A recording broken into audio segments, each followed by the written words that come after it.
Jangan datang ke pernikahanku. Itu pesan terakhir dari adik ipar saya, dikirim lewat WhatsApp. Hanya beberapa jam setelah saya mentransfer 85 juta rupiah untuk pesta pernikahannya. Pesta impian yang katanya mewah seperti pesta seorang putri. Saya membaca pesan itu, lalu tersenyum. Malam ketika acara berlangsung, Saya berdiri di seberang jalan. saya menonton dari kejauhan. Saya melihat mereka panik. Saya melihat ibu mertua saya berlutut memohon pada pengelola gedung agar pintu dibuka. Tapi pintu itu tetap terkunci. Dan saya tahu persis kenapa. Saya hanya memenuhi permintaan mereka. Mereka tidak mau saya datang. Maka acara itu pun tidak datang. Keluarga yang selama 3 tahun merendahkan saya malam itu, Justru merendahkan diri mereka sendiri di depan ratusan tamu. Halo, Sahabat, selamat datang kembali di kanal ini. Sebelum cerita ini dimulai, tuliskan di kolom komentar. dari kota mana kalian menonton malam ini? Jangan lupa tekan tombol suka dan berlangganan, supaya kanal ini bisa terus menemani kalian dengan kisah-kisah nyata yang lain. Sekarang, mari kita mulai. Nama saya Vika. Usia saya 38 tahun. Saya seorang pemilik butik batik di kawasan Bintaro. Sudah 7 tahun saya membangun usaha itu dari nol. Dari satu mesin jahit bekas di garasi rumah. Saya tidak pernah meminta apapun dari siapapun. Saya hanya percaya pada satu hal, bahwa kerja keras yang sunyi suatu hari akan bersuara paling lantang. Saya menikah dengan Andika 10 tahun yang lalu. Andika anak sulung di keluarganya. Lelaki yang baik sebenarnya. Tapi baik yang lemah, baik yang tidak pernah berani berkata tidak pada ibunya. Saya jatuh cinta pada Andika justru karena kelembutannya. Saat itu, saya pikir, lelaki yang penurut pada ibunya pasti akan menjadi suami yang setia. Saya tidak tahu bahwa kelembutan yang tidak punya batas suatu hari akan berubah menjadi senjata yang melukai saya sendiri. Karena kelembutan tanpa keberanian bukanlah kebaikan. Ia hanyalah ketakutan yang berpura-pura menjadi kasih sayang. Butik saya bangun benar-benar dari nol. Dulu, saya hanya menjahit pesanan kecil dari tetangga. 1, 2, potong baju untuk menambah penghasilan keluarga. Lalu, pelanggan saya bertambah. Mulut ke mulut, membawa nama saya. Saya belajar mendesain motif batik sendiri, motif yang tidak ada di tempat lain. Saya menabung sedikit demi sedikit, membeli mesin jahit kedua. Lalu, ketiga, saya mempekerjakan 2 penjahit. Lalu, 5. Setiap jahitan di butik itu, ada keringat dan air mata saya di dalamnya. Saya bercerita panjang tentang butik ini, bukan untuk membanggakan diri, tapi karena penting bagi kalian untuk mengerti. Setiap rupiah yang nanti diambil paksa dari saya, bukan uang warisan, bukan uang yang jatuh dari langit. Itu adalah uang yang saya peras dari jari-jari saya sendiri, malam demi malam, di depan mesin jahit. Kami tinggal di rumah ibu mertua saya di sebuah kompleks lama di Depok. Bukan karena kami tidak mampu menyewa tempat sendiri. Saya sudah berkali-kali mengajak Andika pindah ke rumah kecil milik saya di Bintaro. Tapi setiap kali saya membuka mulut, Ibu Salwa selalu punya alasan. Katanya, anak sulung tidak boleh meninggalkan ibunya. Katanya, rumah ini akan sepi tanpa Andika. Dan Andika, seperti biasa, hanya menunduk. Ibu Salwa adalah perempuan berusia 60 tahun. Dulu suaminya seorang pegawai biasa yang meninggalkan sepetak rumah dan sedikit tabungan. Tapi Ibu Salwa selalu berbicara seolah keluarganya adalah keturunan bangsawan. Ia gemar memamerkan barang-barang mahal yang sebenarnya dibeli dari uang anak-anaknya. Tas bermerek terkenal, perhiasan emas, gelang demi gelang. Semua itu bukan miliknya. Semua itu adalah hutang budi yang ia tagih dari orang lain. Lalu ada Vanessa, adik ipar saya, si bungsu. Usianya 26 tahun. Anak kesayangan yang tidak pernah salah di mata ibunya. Vanessa tumbuh dengan keyakinan bahwa dunia ini berhutang kemewahan padanya. Ia tidak pernah bekerja serius. Setiap pekerjaan ia tinggalkan dalam hitungan minggu. Karena katanya, gajinya tidak pantas untuk seseorang seperti dirinya. Di rumah itu, saya bukan menantu, saya adalah mesin. Mesin yang mengeluarkan uang setiap kali tombolnya ditekan. 7 tahun pertama pernikahan saya, butik saya masih kecil, penghasilan saya pas-pasan. Saat itu, keluarga Andika nyaris tidak menganggap saya ada. Tapi, 3 tahun terakhir, ketika usaha saya mulai berkembang, ketika pelanggan saya bertambah, semuanya berubah. Mereka mulai melihat saya bukan sebagai manusia, tapi sebagai sumber dana. Awalnya kecil. Ibu Salwa meminjam 2 juta untuk berobat. Saya berikan dengan ikhlas, karena ia ibu suami saya. Lalu Vanessa meminjam 5 juta untuk membeli ponsel keluaran terbaru. Katanya untuk melamar kerja. Padahal ponsel itu hanya ia pakai untuk memamerkan gaya hidup di media sosial. Pinjaman demi pinjaman, yang tidak pernah 1 rupiah pun dikembalikan. Saya diam saja. Suami saya selalu berkata, "Sudahlah, mereka kan keluarga kita." Maka saya menelan semuanya. Saya pikir mungkin ini harga yang harus saya bayar untuk sebuah keluarga. Tapi saya salah, karena bagi orang yang tamat, kesabaran kita bukan kebaikan. Kesabaran kita adalah izin untuk menginjak lebih dalam. Saya masih ingat satu malam, sekitar 2 tahun lalu. Ibu Salwa masuk ke kamar saya dengan wajah cemas. Ia berkata bahwa ada tetangga yang menagih utang arisannya. Jumlahnya 12 juta. Ia menangis, berkata bahwa ia malu, bahwa ia tidak ingin namanya jelek di kompleks. Saya, yang saat itu baru saja menerima pembayaran dari seorang pelanggan besar, langsung memberikan uang itu. Saya pikir saya sedang menyelamatkan nama baik keluarga. Baru beberapa hari kemudian, saya tahu bahwa uang itu sama sekali tidak dipakai untuk membayar arisan. Vanessa memamerkan tas baru di media sosialnya. Tas bermerek terkenal, dengan harga yang persis sama dengan jumlah yang dipinjam ibunya. Saya menelan kekecewaan itu sendirian. Saya tidak berani memprotes, karena setiap kali saya bersuara, Andika selalu memihak ibunya. Begitulah pola yang terus berulang selama 3 tahun. Setiap kali butik saya untung, akan selalu ada musibah mendadak di keluarga Andika. Atap bocor yang harus diperbaiki, mobil yang harus diservis, biaya pengobatan yang entah benar atau tidak, setiap rupiah yang saya hasilkan, seolah mereka anggap sebagai kas bersama yang boleh diambil kapan saja. Saya pernah mencoba menghitung. Dalam 3 tahun, total uang yang mengalir dari tangan saya ke keluarga itu sudah lebih dari 200 juta rupiah. Uang yang seharusnya bisa saya pakai untuk membuka 3 cabang butik baru. Uang yang lenyap tanpa satupun ucapan terima kasih. Dan yang paling menyakitkan, semakin banyak saya memberi, semakin rendah posisi saya di mata mereka. Mereka tidak melihat saya sebagai dermawan. Mereka melihat saya sebagai kewajiban, sebagai sesuatu yang memang sudah seharusnya melayani mereka. Dan puncaknya datang 6 bulan yang lalu, ketika Vanessa mengumumkan bahwa ia akan menikah. Calon suami Vanessa bernama Rian, anak dari keluarga Hanifah, sebuah keluarga terpandang yang benar-benar kaya. Bukan kaya pura-pura seperti keluarga mertua saya. Ibu Rian, Bu Hanifah, dikenal sebagai perempuan tegas yang sangat menjunjung tinggi harga diri dan kejujuran. Bagi Ibu Salwa dan Vanessa, pernikahan ini bukan soal cinta. Ini adalah tiket untuk naik kelas. Tiket untuk akhirnya bisa pamer di hadapan seluruh kerabat bahwa mereka berhasil masuk ke keluarga orang kaya. Masalahnya hanya satu, mereka tidak punya uang. Saya masih ingat malam itu. Andika pulang dengan wajah memelas. Ia duduk di tepi tempat tidur, menggenggam tangan saya, lalu berkata pelan, "Vika, tolong bantu adik saya, sekali ini saja." Saya bertanya, berapa yang mereka butuhkan? Andika menyebut angka 85 juta. Saya terdiam. Itu bukan jumlah yang kecil. Itu adalah tabungan saya selama hampir 2 tahun. Hasil keuntungan butik yang saya sisihkan sedikit demi sedikit untuk membuka cabang kedua. Tapi Andika terus memohon.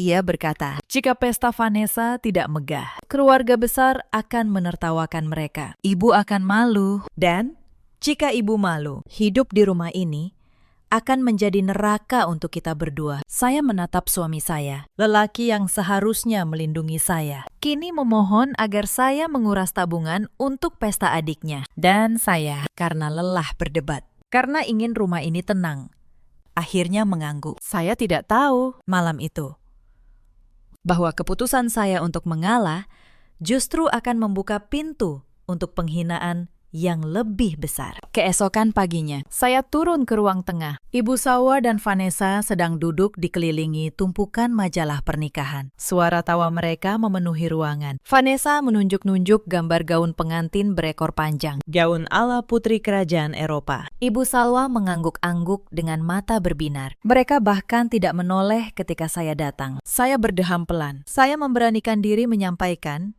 bahwa uang yang diminta sudah saya transfer. Saya berkata dengan suara lembut, Bahwa pelunasan ke pihak wedding organizer sudah saya kirim pagi itu juga, sesuai tagihan yang Vanessa berikan. Saya hanya berharap satu hal, sebuah ucapan terima kasih, atau setidaknya satu senyuman tulus. Tapi yang saya dapatkan jauh dari itu. Vanessa hanya melirik sekilas, tanpa menghentikan jarinya yang membalik halaman majalah. Ia bergumam singkat bahwa uang itu memang sudah seharusnya masuk hari ini. Karena kalau terlambat, katanya, vendor bunga impor akan membatalkan pesanannya. Tidak ada terima kasih.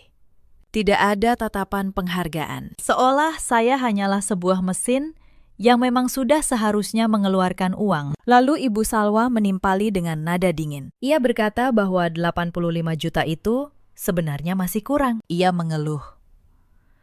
seharusnya saya bisa memberikan 100 juta bulat supaya mereka bisa menyewa orkestra. Bukan sekedar band akustik biasa. Hati saya terasa diiris. Saya sudah menyerahkan tabungan 2 tahun. Dan yang saya terima adalah keluhan bahwa pemberian saya kurang banyak. Tapi saya tidak berkata apa-apa. Saya hanya menatap kedua perempuan itu. Dan untuk pertama kalinya dalam 3 tahun, sesuatu di dalam diri saya mulai berubah. Bukan amarah. Amarah terlalu panas, terlalu cepat padam. Yang tumbuh di dada saya malam itu adalah sesuatu yang lebih dingin, lebih sabar, dan jauh lebih menentukan. Tapi malam itu, mereka belum tahu apa yang sudah mulai saya pikirkan. Hari-hari berikutnya, persiapan pesta semakin gencar. Dan bersamaan dengan itu, penghinaan demi penghinaan juga semakin sering datang. Suatu sore, Vanessa datang ke kamar saya tanpa mengetuk. Ia menyodorkan sebuah daftar tambahan biaya. Ia berkata bahwa dekorasi pelaminan harus diganti dengan yang lebih mewah, karena keluarga Rian akan datang dengan rombongan besar. Ia menyebut angka tambahan, 25 juta lagi. Saya bertanya, bukankah anggaran sudah disepakati sebelumnya? Vanessa menatap saya dengan pandangan meremehkan. Ia berkata, anggaran itu untuk orang biasa. Sedangkan keluarganya, katanya, bukan orang biasa. Saya menahan napas. Lalu saya berkata bahwa saya akan memikirkannya. Vanessa mendengus, lalu pergi dengan membanting pintu. Malam itu, Andika kembali memohon. Dan kembali, saya mengalah. Saya mentransfer 25 juta lagi. Tabungan saya kini benar-benar terkuras, yang membuat saya semakin pedih keesokan harinya. Saya tidak sengaja melihat unggahan Vanessa di media sosial. Ia memamerkan foto dekorasi pelaminan yang baru, dengan tulisan panjang yang berisi rasa syukur. Ia berterima kasih pada ibunya, yang katanya tak kenal lelah berjuang. Ia berterima kasih pada dirinya sendiri, yang katanya pantang menyerah mengejar mimpi. Tidak ada satu kata pun, satu huruf pun tentang saya, tentang uang saya, tentang pengorbanan saya. Saya menutup ponsel itu pelan. Saya tidak marah lagi. Saya hanya merasa semakin yakin bahwa apa yang sedang saya pikirkan adalah hal yang benar. Beberapa hari kemudian, sesuatu terjadi yang membuat saya mulai membuka mata. Saya sedang merapikan ruang tamu ketika menemukan setumpuk undangan pernikahan yang baru dicetak. Undangan yang indah, dengan kertas tebal dan tinta emas. Saya mengambil satu dan membacanya. Di bagian bawah undangan itu, tertulis nama pengundang. Tertulis, keluarga besar Ibu Salwa. Tidak ada nama saya di sana. Tidak ada nama Andika. Padahal, seluruh pesta ini dari awal sampai akhir dibiayai oleh uang saya. Saya berdiri terpaku. Mereka mengambil uang saya, tapi mereka menghapus keberadaan saya. Belum hilang rasa heran itu. Ibu Salwa memanggil saya. Ia memberi saya setumpuk kain. Ia menyuruh saya menjahit seragam keluarga untuk hari pernikahan. Untuk dirinya, untuk Vanessa, untuk para sepupu. Total 12 potong baju. Ia berkata, mumpung menantunya bisa menjahit. Kenapa harus membayar penjahit lain? Tidak ada permintaan tolong. Tidak ada tawaran upah. Hanya perintah, seolah keahlian saya, yang saya bangun bertahun-tahun, adalah milik mereka secara cuma-cuma. Saya mengerjakan 12 potong baju itu sampai larut malam, selama hampir seminggu, dengan jari yang tertusuk jarum berkali-kali. Dan ketika selesai, tidak satu pun dari mereka mengucapkan terima kasih. Vanessa malah mengeluh. Katanya jahitan di bagian lengannya kurang rapi. Saya hanya tersenyum. Senyum yang semakin lama semakin dingin. Beberapa hari kemudian, Vanessa datang lagi dengan tuntutan baru. Kali ini, ia ingin mengganti band akustik dengan sebuah orkestra penuh. Ia juga ingin menambah gaun cadangan. Gaun kedua untuk sesi foto, yang harganya saja mencapai 15 juta. Ketika saya bertanya, apakah anggaran masih cukup? Vanessa menjawab dengan ketus, bahwa itu bukan urusan saya. Tugas saya, katanya, hanya membayar. Saya menatapnya cukup lama malam itu. Saya ingat, di dalam kepala saya ada suara kecil yang bertanya, sampai kapan ini akan berlanjut? Sampai kapan saya akan terus diperas seperti ini? Tapi saya menelan pertanyaan itu untuk yang kesekian kalinya. Lalu, ada satu peristiwa kecil yang menjadi luka tersendiri. Suatu sore, saya tidak sengaja mendengar Vanessa berbicara dengan perencana acara melalui telepon. Ia sedang menyusun daftar tamu kehormatan dan tata letak meja. Dan ketika perencana itu bertanya tentang meja keluarga inti, Vanessa berkata dengan nada datar, agar kakak iparnya tidak usah diberi tempat khusus. Cukup, katanya. Kalau memang datang, duduk saja di meja paling belakang. Saya yang membiayai seluruh pesta itu. Bahkan tidak diberi tempat di meja keluarga. Saya berdiri di balik pintu, mendengar semuanya. Dengan dada yang terasa kosong. Ada satu peristiwa lagi yang tidak akan saya lupakan. Beberapa hari sebelum acara, Vanessa meminta saya menemaninya ke kantor wedding organizer untuk fitting gaun terakhir. Bukan karena ia membutuhkan saya, tapi karena ia butuh seseorang membawakan tas dan minuman. Serta tentu saja membayar biaya tambahan jika ada. Saya pergi karena saya pikir mungkin ini kesempatan untuk sedikit lebih dekat dengannya. Di kantor itu, di hadapan para staf wedding organizer, Vanessa memperlakukan saya seperti pembantu. Ia menyuruh saya berdiri, menunggu, mengambilkan ini dan itu. Ketika seorang staf, mungkin karena melihat kemiripan, bertanya, apakah saya kakaknya? Vanessa tertawa keras. Ia berkata dengan nada mengejek, bahwa saya hanya kakak iparnya, hanya istri kakaknya. Hanya, katanya, orang yang kebetulan masuk keluarga mereka. Para staf itu menunduk, canggung. Tapi saya hanya tersenyum tipis, karena saat itu di kantor itu, di tempat di mana seluruh kontrak pesta ini disimpan, saya sudah mulai memahami kekuatan apa yang sebenarnya saya pegang. Vanessa menghina saya di tempat yang justru menjadi pusat dari kuasa saya. Ia tidak tahu, ia sedang menari di atas panggung yang lantainya saya kendalikan. Lalu datang penghinaan yang paling menyakitkan. Pada sebuah acara arisan keluarga besar, di hadapan banyak kerabat, salah seorang bibi bertanya pada Ibu Salwa, dari mana biaya pesta semegah itu? Saya pikir, mungkin sekali ini mertua saya akan menyebut nama saya. Mungkin sekali ini ia akan berkata bahwa menantunya yang membiayai. Tapi Ibu Salwa hanya tertawa bangga. Ia berkata bahwa keluarganya memang selalu mampu. Ia berkata bahwa mereka tidak pernah kekurangan. Lalu, sambil melirik ke arah saya, ia menambahkan dengan nada merendahkan bahwa kebetulan ada menantu yang ikut numpang nama di keluarga terhormat ini. Numpang nama. Seluruh ruangan tertawa, dan saya duduk di sana, di pojok. Dengan uang saya yang membiayai meja makanan yang sedang mereka nikmati, dipanggil sebagai orang yang numpang nama. Saat itulah sesuatu di dalam diri saya patah. Bukan dengan suara keras, tapi dengan suara yang sangat pelan. Seperti ranting kering yang akhirnya menyerah pada beban. Malam itu, saya pulang ke kamar. Dan saya tidak menangis. Saya justru merasa sangat tenang. Untuk pertama kalinya, kepala saya begitu jernih. Saya mulai berpikir seperti seorang pengusaha, bukan seperti seorang menantu yang takut kehilangan keluarga. Saya membuka laci dan mengeluarkan map berisi semua dokumen pembayaran selama ini. Bukti transfer, kwitansi, dan yang paling penting, salinan kontrak dengan wedding organizer. Saya membaca kontrak itu, halaman demi halaman, dengan teliti. Seperti saya membaca kontrak bisnis butik saya, dan di sanalah saya menemukannya. Seluruh kontrak kerjasama dengan Royal Wedding Organizer, vendor utama yang mengurus 80% kebutuhan pesta, mulai dari sewa gedung hotel berbintang, dekorasi, sampai tata suara. Semuanya tertulis atas satu nama. Nama saya, Vika.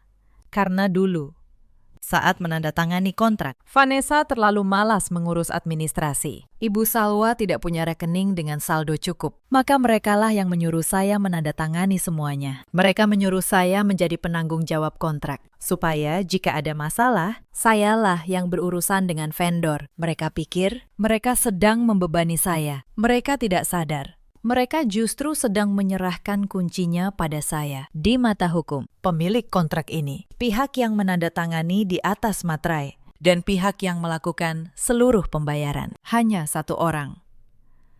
Saya. Bukan Vanessa. Bukan Ibu Salwa. Saya.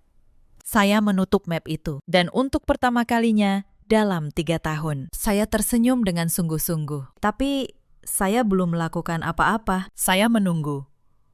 Saya ingin mereka menunjukkan wajah asli mereka secara penuh sampai ke titik terakhir. Dan mereka melakukannya. 3 hari sebelum pernikahan. Sore itu, ponsel saya bergetar. Sebuah pesan masuk dari Vanessa. Saya membuka pesan itu dan membacanya pelan.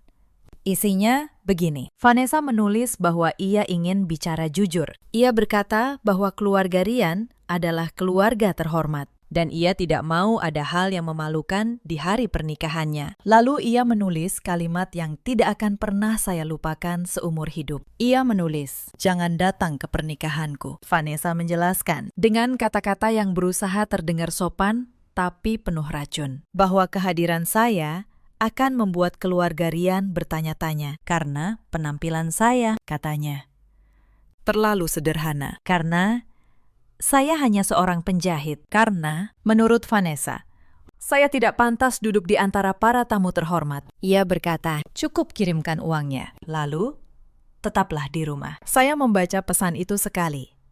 Lalu 2 kali. Lalu saya meletakkan ponsel di atas meja dengan sangat tenang.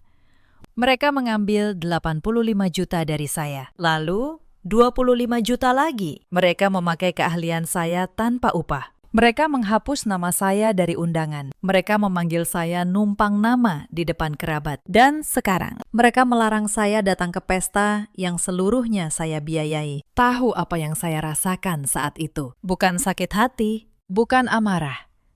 Saya merasa bebas. Karena dengan pesan itu, Vanessa baru saja memberi saya izin penuh. Izin untuk berhenti menjadi mesin. Izin untuk akhirnya mengambil kembali apa yang memang milik saya. Saya duduk lama di tepi tempat tidur malam itu. Saya memikirkan 3 tahun yang telah lewat. Semua malam ketika saya menelan air mata sendirian. Semua kali ketika saya memberi dan dibalas dengan hinaan. Semua kali ketika saya berharap suatu hari mereka akan melihat saya sebagai manusia dan bukan sebagai dompet berjalan. Dan saya menyadari sesuatu yang membuat saya tenang selama ini. Kesalahan saya bukan karena saya terlalu baik. Kesalahan saya adalah karena saya memberi kebaikan saya kepada orang yang tidak pernah berniat membalasnya. Saya menyiram tanaman yang akarnya memang dirancang untuk mencekik saya. Tapi malam itu, saya berhenti menyiram. Dan saya mulai berpikir, apa yang akan terjadi jika pohon yang selama ini hidup dari air saya tiba-tiba kehilangan sumber airnya tepat di hari ia paling membutuhkannya. Saya membalas pesannya hanya dengan satu kata, baik. Lalu, saya menelpon Andika. Saya berkata pada suami saya dengan suara yang lembut dan tenang bahwa saya menghormati keputusan adiknya, bahwa saya tidak akan datang ke pernikahan itu. Andika di seberang telepon terdengar lega. Ia bahkan berterima kasih. Ia berkata, ia tahu, saya pasti mengerti. Andika tidak tahu bahwa kelembutan saya malam itu adalah ketenangan sebelum badai. Malam sebelum hari pernikahan, saya tidak tidur. Tapi saya tidak gelisah. Saya justru sibuk. Saya membuka laptop.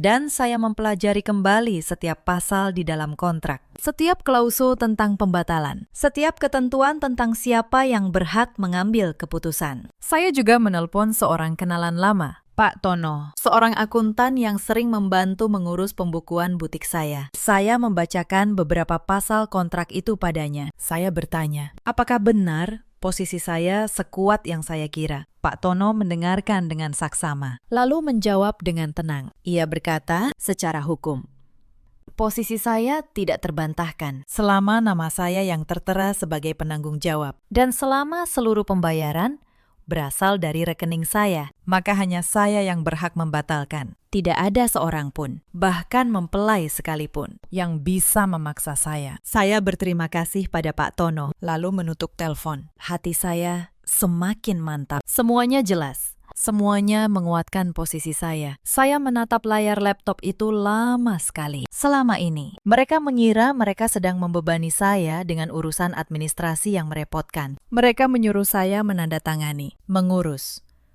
membayar, supaya mereka tinggal menikmati. Mereka tidak pernah membayangkan bahwa beban yang mereka taruh di pundak saya sebenarnya adalah sebuah kuasa. Kuasa untuk menghentikan segalanya dengan satu tanda tangan. Pagi hari pernikahan, rumah mertua saya riuh sejak subuh. Ibu Salwa dan Vanessa berangkat lebih dulu ke gedung hotel. Mereka memakai gaun termewah, perhiasan terbanyak, dan tatapan paling sombong. Mereka melewati saya di ruang tengah tanpa sedikit pun menoleh. Bagi mereka, saya sudah selesai, saya sudah membayar. Sekarang, saya tidak berguna lagi. Andika menyusul kemudian. Sebelum pergi, ia sempat berkata pada saya untuk beristirahat saja di rumah. Saya hanya tersenyum dan berkata, hati-hati di jalan. Setelah mobil mereka hilang di ujung jalan, saya bangkit.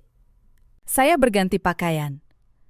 Bukan pakaian sederhana yang biasa mereka hina. Saya mengenakan setelan paling rapi yang saya miliki. Gamis dengan motif batik buatan tangan saya sendiri. Karya terbaik dari butik saya. Saya menyisir rambut dan menatap diri saya di cermin. Perempuan di dalam cermin itu bukan lagi mesin. Ia adalah pemilik. Pemilik dari segala yang sedang mereka banggakan hari ini. Lalu saya memanggil taksi dan menyebut satu alamat. Bukan alamat gedung pernikahan, tapi alamat sebuah ruko mewah berlantai 3 di pusat kota. Kantor Royal Wedding Organizer. Sepanjang perjalanan, saya menatap keluar jendela. Gedung-gedung tinggi melintas. Dan untuk pertama kalinya, dalam waktu yang sangat lama, saya merasa besar. Saya memegang kendali penuh atas pesta yang sedang mereka agung-agungkan itu. Taksi berhenti di depan ruko mewah itu. Saya turun dengan dagu terangkat. Saya masuk ke lobi yang sejuk dengan aroma lavender yang menenangkan. Seorang resepsionis menyapa saya dengan ramah. Saya meminta untuk bertemu manajer operasional yang menangani kontrak pernikahan atas nama saya. Karena saya adalah klien VIP. Mengingat nominal yang saya keluarkan tidak sedikit, saya segera diantar ke ruang rapat pribadi. Di sana, seorang perempuan muda bernama Sarah menyambut saya dengan senyum lebar. Ia mengira saya datang untuk melunasi sisa pembayaran atau membahas detail teknis terakhir. Mengingat acara tinggal beberapa jam lagi, Sarah bahkan sudah menyiapkan buku catatan dan katalog bunga. Saya duduk di kursi kulit di hadapannya. Saya tidak membalas senyumnya. Saya mengeluarkan map dari dalam tas dan meletakkannya di atas meja. Lalu, tanpa basa-basi, saya menyampaikan tujuan saya datang. Saya berkata dengan suara datar dan tatapan yang tajam bahwa saya ingin membatalkan seluruh kontrak kerjasama untuk pesta pernikahan atas nama Vanessa yang dijadwalkan hari ini juga. Senyum di wajah Sarah langsung lenyap. Matanya membelalak, mulutnya sedikit terbuka, seolah tidak percaya dengan apa yang baru saja ia dengar. Ia mencoba memastikan. Ia bertanya ulang, apakah saya ingin menjadwal ulang atau benar-benar membatalkan. Saya mengulangi kalimat saya dengan penekanan pada setiap kata. Saya batalkan semuanya. Detik ini juga, Sarah panik. Ia membuka-buka berkas kontrak dengan tangan gemetar. Ia menjelaskan dengan suara gugup bahwa pembatalan mendadak di hari pelaksanaan akan dikenakan penalti yang sangat besar. Setengah dari total biaya akan hangus. Bunga impor sudah dipesan. Vendor sudah dibayar. Membatalkan sekarang, katanya.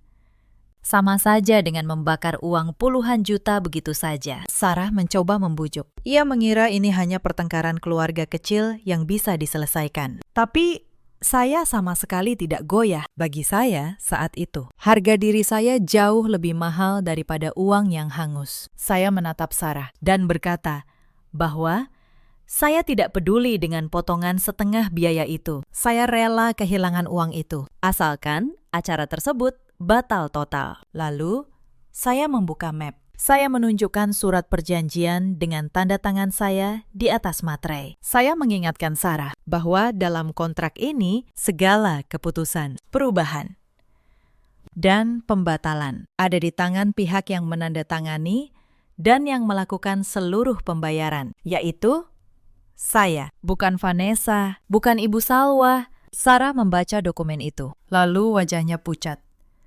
Karena ia tahu secara hukum saya benar sepenuhnya. Ia tidak punya pilihan. Klien yang sah, yang berhak atas seluruh kontrak ini, sedang duduk di hadapannya. Dan ia meminta pembatalan. Dengan tangan bergetar, Sarah memproses pembatalan itu. Ia menelpon pihak gedung hotel. Ia memberitahu bahwa penyewaan atas nama saya dibatalkan secara resmi. Dalam hitungan menit, segalanya berubah.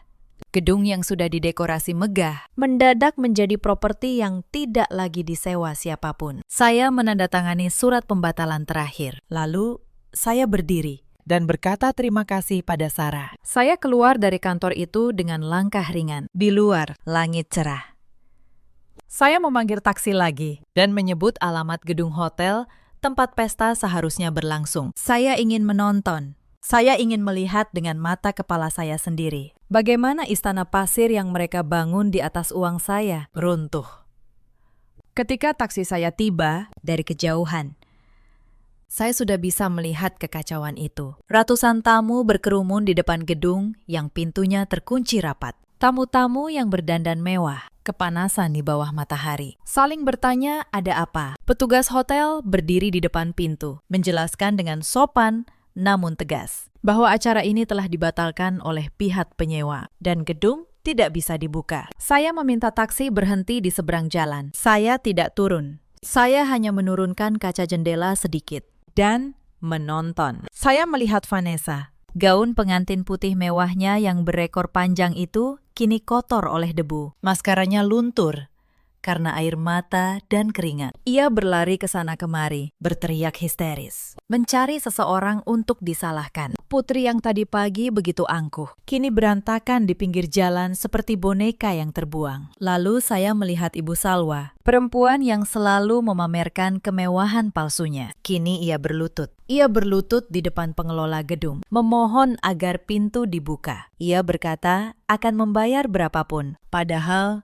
semua orang tahu. Ia tidak punya apa-apa. Tangannya yang penuh gelang emas itu menggenggam lengan petugas, memohon sambil menangis. Saya menatap pemandangan itu dengan tenang. Tidak ada kemenangan yang meledak-ledak di dada saya. Hanya rasa adil yang sunyi. Tak lama, Iring-iringan mobil mewah masuk ke area gedung. Rombongan keluarga Rian datang. Mobil terdepan berhenti dan turunlah Bu Hanifah, Ibunda Rian, dengan anggun. Tatapannya menyapu sekeliling. Gedung yang terkunci, sampah dan kursi yang berserakan, calon besan yang berlutut di trotoar, dan calon menantu yang menangis berantakan. Ibu Salwa tergagap.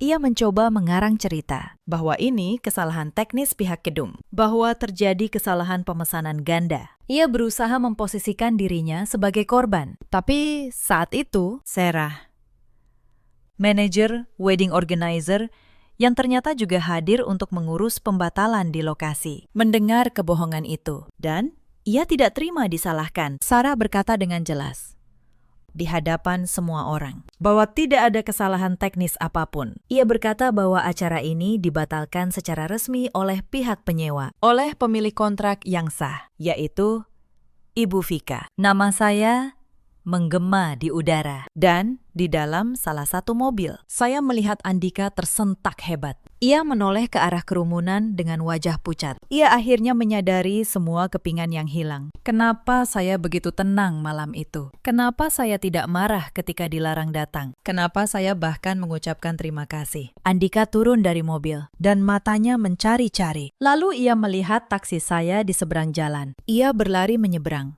menghampiri saya dengan wajah penuh tanya. Ia bertanya dengan suara bergetar, apakah benar saya yang melakukan ini semua? Saya tidak menghindar. Saya membuka pintu taksi dan keluar. Saya berdiri di hadapannya di tepi jalan itu dengan tenang. Untuk pertama kalinya dalam 10 tahun, saya menatap matanya tanpa rasa takut sedikit pun. Saya menjawab dengan tenang. Saya berkata bahwa saya hanya mengambil kembali apa yang menjadi hak saya. Saya mengingatkannya bahwa uang itu uang saya. Kontrak itu atas nama saya. Jika mereka tidak menginginkan kehadiran saya, maka mereka juga tidak berhak menikmati fasilitas yang saya bayar. Saya melanjutkan dengan suara yang lebih pelan, namun setiap katanya menusuk. Saya bertanya padanya, di mana ia selama 3 tahun ini? Saya bertanya, kemana suami yang seharusnya berdiri di samping saya ketika ibunya menyebut saya numpang nama di depan kerabat? Ketika adiknya melarang saya datang ke pesta yang saya biayai sendiri, saya bertanya, apakah ia pernah sekali saja membela saya? Andika terdiam 1000 bahasa. Ia tidak mampu membantah karena jauh di lubuk hatinya ia tahu saya benar. Ia menunduk. Bahunya yang selama ini selalu tegap karena gengsi, kini turun. Seperti seseorang yang baru saja kalah dalam pertarungan melawan dirinya sendiri. Di kejauhan, Bu Hanifah menatap tajam ke arah Vanessa dan Ibu Salwa. Ia perempuan cerdas yang tidak mudah dibohongi. Fakta bahwa seluruh pesta megah itu ternyata dibiayai dan dikontrak atas nama saya, sang kakak ipar yang selama ini direndahkan. Dan bukan atas nama keluarga Vanessa yang mengaku kaya raya. Membuka mata Bu Hanifah lebar-lebar. Ia menyadari bahwa selama ini keluarga calon menantunya hanyalah benalu yang bersembunyi di balik topeng kemewahan palsu. Dengan suara tenang namun penuh wibawa, Bu Hanifah berkata bahwa keluarganya tidak bisa menerima pernikahan yang dibangun di atas kebohongan dan kepura-puraan. Bu Hanifah berjalan mendekati Ibu Salwa yang masih berlutut. Ia tidak berteriak, ia tidak memaki. Justru ketenangannya itulah yang membuat semua orang terdiam. Ia berkata bahwa ia datang ke pernikahan ini dengan niat tulus untuk menyambut sebuah keluarga baru. Tapi yang ia temukan, katanya, hanyalah sebuah keluarga yang membangun kehormatan di atas uang orang lain. Dan kemudian menendang orang itu seperti sampah. Ia menatap Vanessa dan berkata bahwa seorang perempuan yang tega merendahkan kakak iparnya sendiri. Perempuan yang membiayai pesta impiannya. Bukanlah perempuan yang pantas menjadi ibu bagi cucu-cucunya kelak. Ucapan itu terdengar pelan, tapi menghantam seperti palu. Lalu, di hadapan ratusan tamu, Bu Hanifah membatalkan pernikahan itu. Ia mengajak Rian dan seluruh rombongannya pergi. Rian sempat menatap Vanessa dengan kecewa, lalu berbalik mengikuti ibunya. Mobil-mobil mewah itu pergi, meninggalkan debu dan kehancuran. Vanessa berteriak histeris. Ia menyalahkan saya. Ia memaki saya sebagai perempuan jahat yang iri. Ia memperlihatkan sifat aslinya yang kasar di depan sisa-sisa tamu yang masih ada. Tapi tidak ada lagi yang peduli. Semua orang sudah melihat siapa mereka sebenarnya. Tepat saat itu, ponsel Andika berdering. Nama Ibu Salwa muncul di layar. Andika ragu untuk mengangkatnya. Tapi saya dengan tenang meminta ia menekan tombol pengeras suara. Saya ingin ia mendengar sendiri suara asli ibunya. Begitu tersambung, jeritan Ibu Salwa langsung memenuhi kabin mobil. Ia berteriak, mencari saya. Menyuruh saya datang membawa uang untuk menyogok pengelola gedung agar pintunya dibuka. Ia memaki saya, menyebut saya perempuan, tidak tahu diuntung. Perempuan yang sengaja mempermalukan keluarga. Andika mendengar semua itu. Mendengar bagaimana ibunya di saat genting masih saja menuntut uang dari istrinya. Tidak ada satu kata pun yang menanyakan kabar Andika. Tidak ada satu kata pun penyesalan. Hanya tuntutan dan makian. Dan disitulah saya melihat sesuatu padam di mata suami saya. Sesuatu yang selama 10 tahun membuatnya tunduk. Akhirnya mati. Andika meraih ponsel itu, dan dengan suara yang untuk pertama kalinya terdengar tegas, ia berkata pada ibunya bahwa pesta ini batal karena perbuatan mereka sendiri. Lalu ia menutup telepon. Ia menoleh pada saya, matanya basah. Ia berkata, "Maaf, hanya satu kata itu." Tapi saya tahu kata itu lahir dari 10 tahun yang akhirnya ia pahami. Hari itu berakhir dengan cara yang tidak pernah dibayangkan oleh siapapun. Bukan dengan pesta megah, tapi dengan runtuhnya seluruh kepura-puraan yang dibangun bertahun-tahun. Sore harinya, saya dan Andika pulang. Bukan ke rumah mertua, tapi ke rumah kecil saya di Bintaro. Rumah yang dulu selalu ditolak Andika. Kini menjadi tempat ia memulai hidup yang baru. Beberapa jam kemudian, Ibu Salwa dan Vanessa datang ke rumah itu. Mereka menggedor pintu. Vanessa berteriak, menuntut saya mengembalikan uang yang dibatalkan, yang menurutnya adalah haknya. Ibu Salwa ikut berteriak, mengancam akan mengusir kami dari keluarga. Andika membuka pintu, tapi kali ini ia berdiri di depan saya, melindungi saya. Ia berkata pada ibunya dan adiknya dengan tenang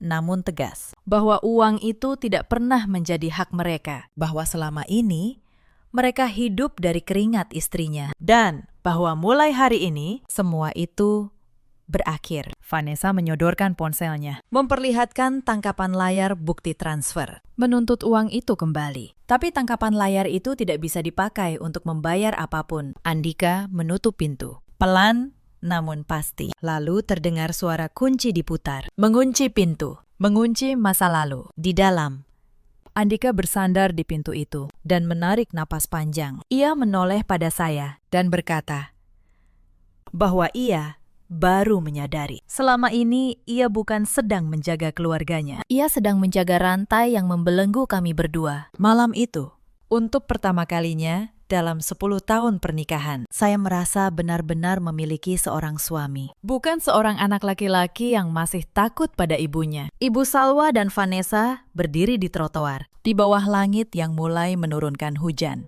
Hujan yang menyamarkan air mata mereka yang sudah terlambat. 6 bulan kemudian, roda kehidupan berputar dengan caranya yang sangat adil. Hidup saya dan Andika berubah ke arah yang jauh lebih baik. Tanpa beban harus membiayai gaya hidup palsu sebuah keluarga. Keuangan kami melesat. Butik saya berkembang pesat. Cerita tentang seorang klien yang berani membatalkan pesta demi harga dirinya menyebar dari mulut ke mulut di kalangan vendor pernikahan. Bukannya buruk, nama saya justru dikenal sebagai pengusaha yang tegas dan berintegritas. Banyak orang bersimpati dan menjadi pelanggan setia saya. Andika pun mendapat promosi di kantornya. Ternyata, selama ini, performa kerjanya selalu terhambat karena pikirannya terus terpecah oleh drama keluarganya. Kini, dengan hati yang tenang, Karirnya bersinar. Kami merenovasi rumah kecil di Bintaro itu menjadi istana mungil yang nyaman. Dan kami mulai merencanakan ibadah umrah berdua. Menggunakan sebagian uang yang dulu hampir saja dibakar untuk pesta orang lain. Hubungan kami semakin hangat. Andika telah benar-benar berubah menjadi pelindung. Ia tidak lagi menjadi lelaki lemah yang takut pada bayang-bayang ibunya. Sementara itu, di sisi lain kota, Karma bekerja dengan caranya yang sunyi namun menyakitkan. Kehidupan Vanessa dan Ibu Salwa hancur berantakan. Untuk melunasi tumpukan utang vendor beserta bunganya, mereka terpaksa menjual rumah peninggalan almarhum ayah Andika. Kini mereka tinggal di sebuah kontrakan petak sempit di pinggiran kota. Lingkungan yang dulu selalu mereka hina. Vanessa, sang putri yang dulu mendambakan pesta ala kerajaan, kini bekerja sebagai penjaga toko kosmetik murah di pasar tradisional. Setiap hari ia berdiri berjam-jam, melayani pembeli, dengan gaji yang hanya cukup untuk makan. Wajahnya yang dulu terawat, kini kusam dan lelah. Teman-teman sosialitanya sudah lama memblokir nomornya, sejak tahu ia jatuh miskin. Ibu Salwa nasibnya lebih memilukan. Ia terserang stroke ringan akibat stres dikejar para penagih utang. Kini, ia hanya bisa duduk di kursi roda, di depan televisi kecil, di kontrakan yang sempit itu. Tidak ada tetangga yang mau menjenguknya, karena mulutnya yang masih saja tajam. Ia sering meracau, memanggil nama Andika, berharap anak sulungnya datang menjemput. Tapi harapan itu sia-sia. Konon, dari cerita seorang kerabat lama, Ibu Salwa pernah berkata pada Vanessa, di sela-sela kemarahannya, bahwa seharusnya dulu mereka memperlakukan saya dengan lebih baik. Tapi kata-kata itu datang terlambat. Penyesalan yang lahir setelah semuanya runtuh hanyalah air mata yang jatuh di atas tanah yang sudah kering. Tidak ada gunanya. Tidak menumbuhkan apa-apa. Suatu malam di akhir pekan, saya dan Andika makan malam di sebuah restoran kaca di pusat kota. Kami tertawa, membicarakan rencana umrah kami. Saat itulah, sebuah angkutan umum berhenti tepat di depan jendela restoran. Di dalamnya, di antara penumpang yang berdesakan, saya melihat sebuah wajah yang saya kenal. Vanessa. Ia baru pulang kerja, memangku kantong plastik berisi obat ibunya. Matanya terkunci pada pemandangan di dalam restoran. Pada saya dan Andika yang tertawa bahagia. Pada hidup yang seharusnya bisa ia nikmati. Jika saja dulu ia tidak begitu sombong. Mata kami bertemu sejenak. Saya mengenali wajah lusuh itu. Tapi saya tidak menunjukkan amarah. Tidak pula kasihan yang berlebihan. Saya hanya menatapnya datar, sejenak. Lalu memalingkan wajah kembali pada suami saya dan melanjutkan tawa saya. Angkot itu pun melaju pergi, membawa Vanessa dan penyesalannya ke dalam kegelapan malam. Andika bertanya, "Ada apa?" Saya menggeleng pelan, sambil tersenyum. Saya berkata, "Bukan apa-apa. Hanya seseorang dari masa lalu yang mengingatkan saya betapa bersyukurnya kita hari ini." Malam itu, saya menyadari satu hal, bahwa balas dendam yang terbaik bukanlah dengan amarah, bukan pula dengan caci maki, melainkan dengan menjadi bahagia, dengan menjalani hidup sebaik-baiknya. Sementara mereka yang dulu menyakiti kita, menyaksikan semuanya dari kejauhan, membusuk dalam penyesalan yang tak berujung. Cerita ini mengajarkan kita satu hal yang sederhana. Jangan pernah menukar harga diri dengan penerimaan orang lain. Dan jangan pernah mengira bahwa kesabaran seseorang adalah tanda kelemahan. Karena ada batas di mana orang yang paling sabar sekalipun akhirnya berhenti memberi dan mulai mengambil kembali. Ada banyak perempuan di luar sana yang seperti saya dulu, yang terus memberi, terus mengalah, dengan harapan suatu hari akan diterima dan dihargai. Mereka mengira jika cukup banyak mereka berkorban, cinta dan rasa hormat akan datang dengan sendirinya. Tapi tidak. Bagi orang yang tamak, pengorbanan kita hanya membuat mereka semakin lapar. Ada juga banyak suami seperti Andika dulu, lelaki yang baik, tapi terlalu lemah untuk membela, yang mengira diam adalah cara menjaga kedamaian. Padahal diam, mereka justru memberi izin bagi ketidakadilan untuk tumbuh subur di rumah sendiri. Dan ada pula para ibu mertua serta para ipar yang mengira bahwa hubungan keluarga adalah cek kosong yang bisa dicairkan kapan saja, yang lupa bahwa rasa hormat tidak bisa dibeli dan tidak bisa dituntut. Ia hanya bisa diberikan kepada mereka yang juga memberi. Dalam hidup, kita selalu punya pilihan. Memutus hubungan yang merusak bukanlah sebuah dosa. Ia adalah upaya menyelamatkan diri dan menyelamatkan rumah tangga kita. Jika kalian pernah berada di posisi saya atau mengenal seseorang yang sedang mengalaminya, ceritakanlah kisah kalian di kolom komentar. Mungkin cerita kalian akan menjadi kekuatan bagi orang lain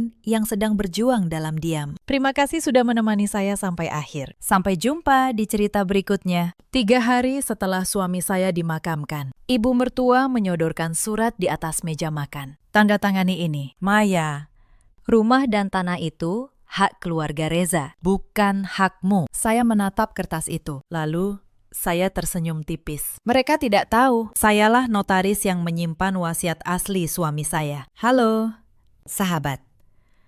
Selamat datang kembali di kanal ini, tempat kita berbagi kisah tentang luka, kesabaran, dan keadilan yang datang pada waktunya. Jika cerita malam ini menyentuh hatimu, tinggalkan satu kata di kolom komentar. Mari kita mulai. Nama saya Maya Anggraini, 34 tahun. Saya bekerja sebagai notaris di sebuah kantor kecil di kawasan Bintaro. Sudah 9 tahun saya mengurus akta, sertifikat, dan surat wasiat orang lain. Saya tahu betul bagaimana selembar kertas bisa menyelamatkan satu keluarga atau menghancurkannya. Dulu saya percaya ilmu yang saya pelajari hanya untuk melayani klien. Saya tidak pernah menyangka suatu hari ilmu itu yang akan menyelamatkan hidup saya sendiri. Suami saya bernama Reza Pratama. Kami menikah 7 tahun lalu. Reza bukan lelaki kaya saat saya mengenalnya. Ia hanya pegawai biasa di sebuah perusahaan properti. Tetapi ia jujur dan ia bekerja keras. Saya mencintainya karena itu. Kami punya 1 anak perempuan. Namanya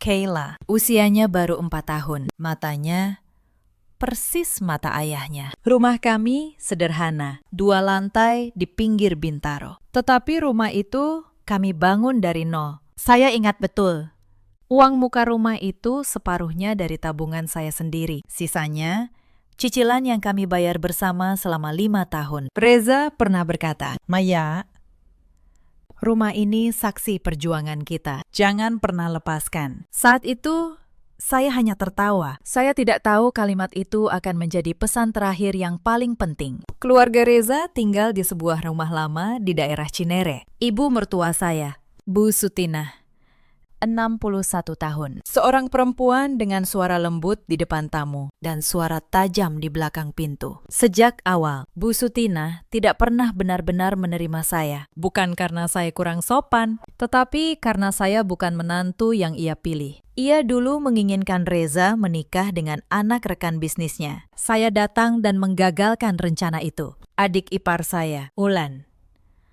30 tahun, belum menikah. Hidupnya bergantung penuh pada ibunya. Ulan pandai satu hal, yaitu membaca kemana arah angin keuntungan. Di mana ada uang, di situ ada Ulan. Ada juga Pak Hendra, paman Reza, lelaki berperut besar yang selalu muncul saat ada pembagian dan menghilang saat ada kerja. Dialah yang paling sering membisikkan ide-ide busuk ke telinga Bu Sutina. Selama Reza masih hidup, mereka semua bersikap manis. Mereka tahu Reza menyayangi saya, dan Reza tidak akan membiarkan istrinya disakiti. Tetapi kemanisan itu hanya topeng. Saya merasakannya, walau saya memilih diam. Saya masih ingat tahun-tahun awal pernikahan kami. Bu Sutina sering datang ke rumah tanpa pemberitahuan. Ia akan memeriksa dapur saya, menggeser perabot, lalu berkomentar bahwa istri yang baik seharusnya begini dan begitu. Saya menahan semuanya.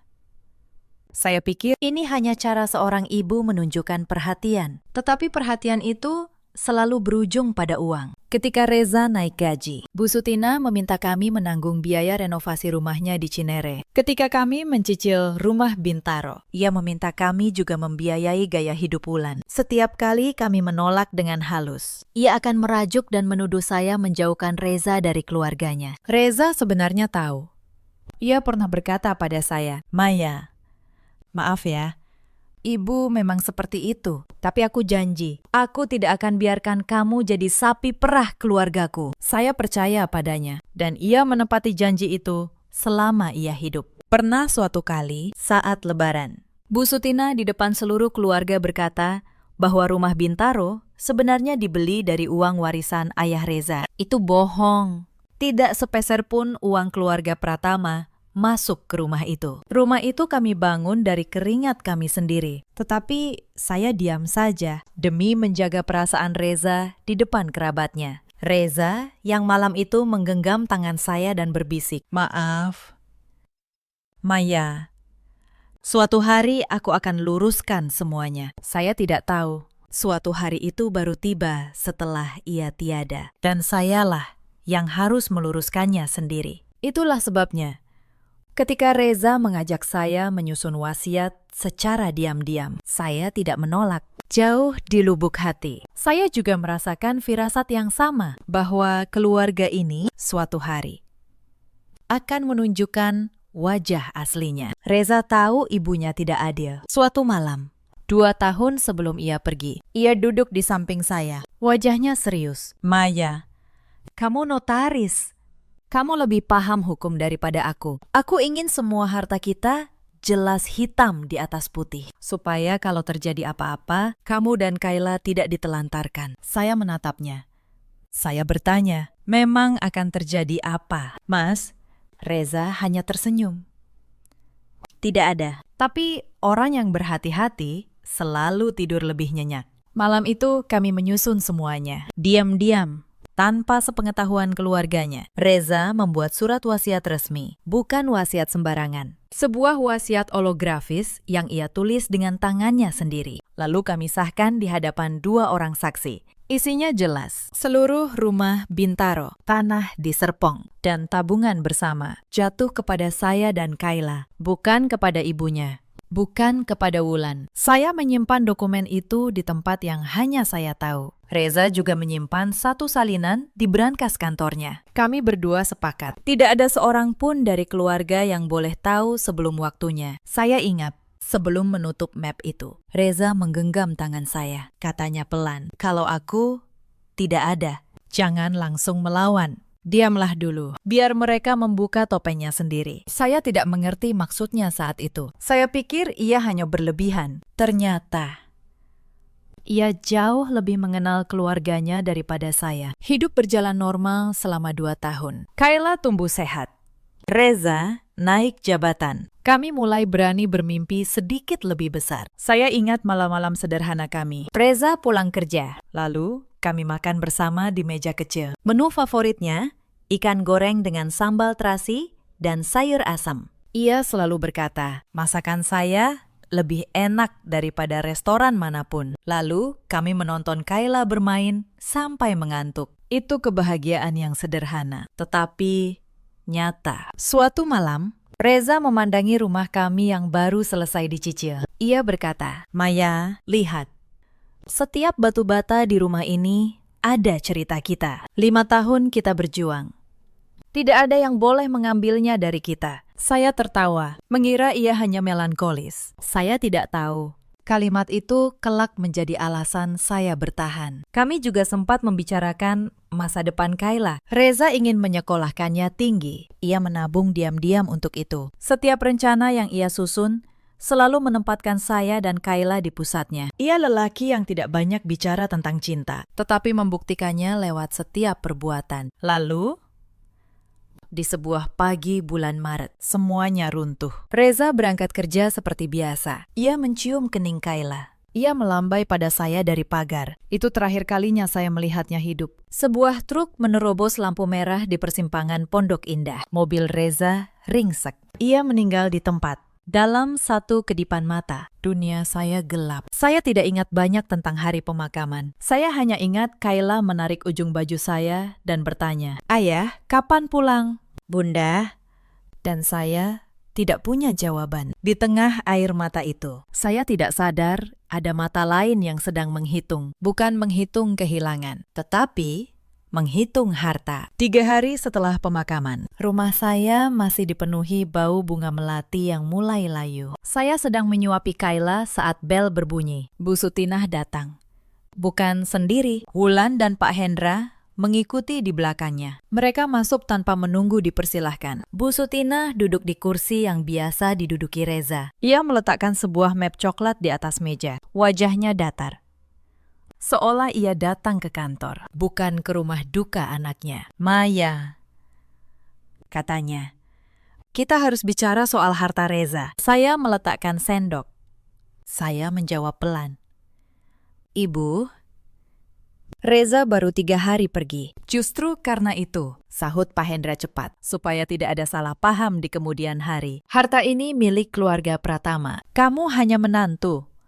Bu Sutinah membuka map itu. Di dalamnya, ada surat yang sudah diketik rapi. Surat penyerahan hak. Isinya, saya menyerahkan rumah Bintaro dan seluruh tabungan kepada Bu Sutinah sebagai wali keluarga. Tanda tangani ini, kata Bu Sutinah. Suaranya tidak meninggi, tetapi dingin. Rumah dan tanah itu hak keluarga Reza, bukan hakmu. Kamu masih muda, kamu bisa cari suami lain. Tapi harta Pratama harus kembali ke Pratama. Saya menatap kertas itu lama. Tangan saya ingin gemetar, tetapi saya teringat pesan Reza. Diamlah dulu, biar mereka membuka topengnya sendiri. Maka saya tidak menolak dengan keras. Saya hanya berkata, saya perlu membaca dulu. Bu, ini dokumen penting. Wulan mendengus. Baca apa lagi? Kamu pikir kami menipumu? Saya tersenyum dalam hati sebagai notaris. Saya tahu satu hal yang mereka tidak tahu. Surat yang mereka sodorkan itu tidak punya kekuatan apa-apa selama wasiat asli masih ada. Dan wasiat asli itu ada pada saya. Tetapi saya diam. Saya hanya berkata, beri saya waktu beberapa hari. Malam itu mereka pulang dengan wajah masam. Tetapi saya tahu ini baru permulaan. Mereka tidak akan berhenti hanya karena satu penolakan halus. Dan benar saja. Keesokan paginya, sesuatu yang lain dimulai. Saya pergi mengantar Kayla ke tempat penitipan anak. Saat saya kembali, pintu kamar tidur saya setengah terbuka. Saya yakin tadi saya menguncinya. Di dalam, laci lemari berantakan. Map-map dokumen berserakan di lantai. Seseorang masuk dan menggeledah rumah saya. Saya memeriksa semuanya dengan jantung berdebar. Sertifikat asli, akta nikah, buku tabungan. Mereka mencari sesuatu. Mereka mencari wasiat itu. Tetapi mereka tidak akan menemukannya. Karena wasiat asli tidak pernah saya simpan di rumah. Saya menelpon tetangga depan. Ia bilang, pagi tadi ia melihat Wulan masuk ke rumah saya dengan kunci cadangan. Kunci yang dulu pernah saya titipkan pada Reza. Dan kini ada di tangan ibunya. Saya tidak melapor. Belum.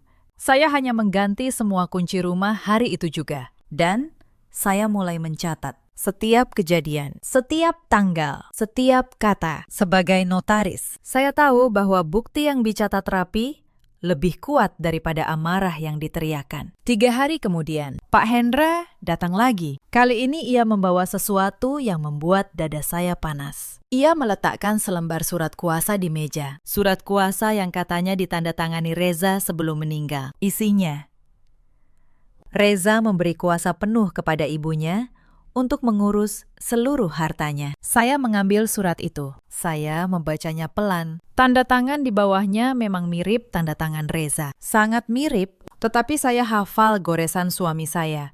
Dan goresan ini kaku di ujungnya. Ini palsu. Dari mana Bapak dapat surat ini? Tanya saya. Reza yang memberikannya pada ibunya. Jawab Pak Hendra enteng. Sebulan sebelum kecelakaan. Saya tahu itu bohong. Sebulan sebelum kecelakaan, Reza sedang sibuk proyek di luar kota. Tetapi saya menahan diri. Saya hanya berkata, baik, saya simpan salinannya.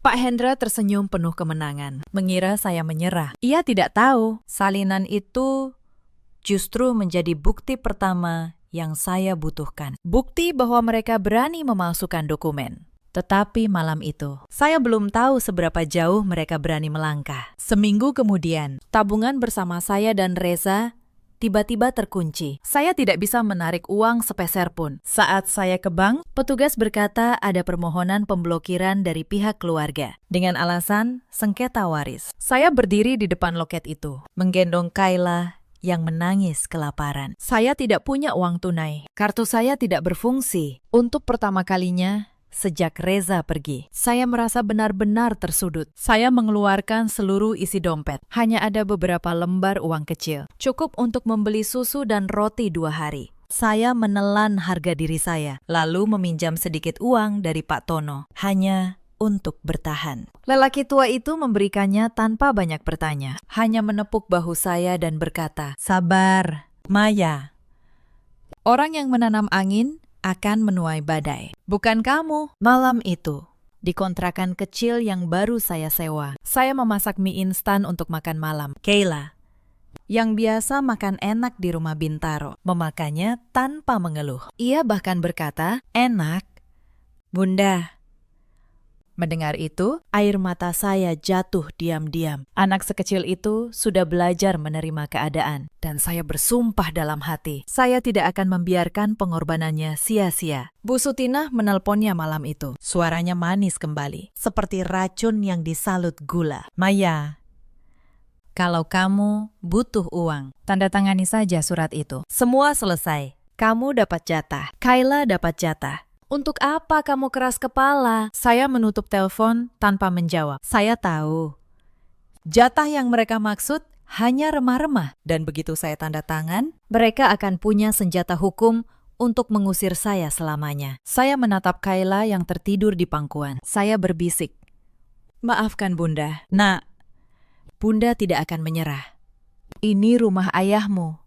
Ini hakmu."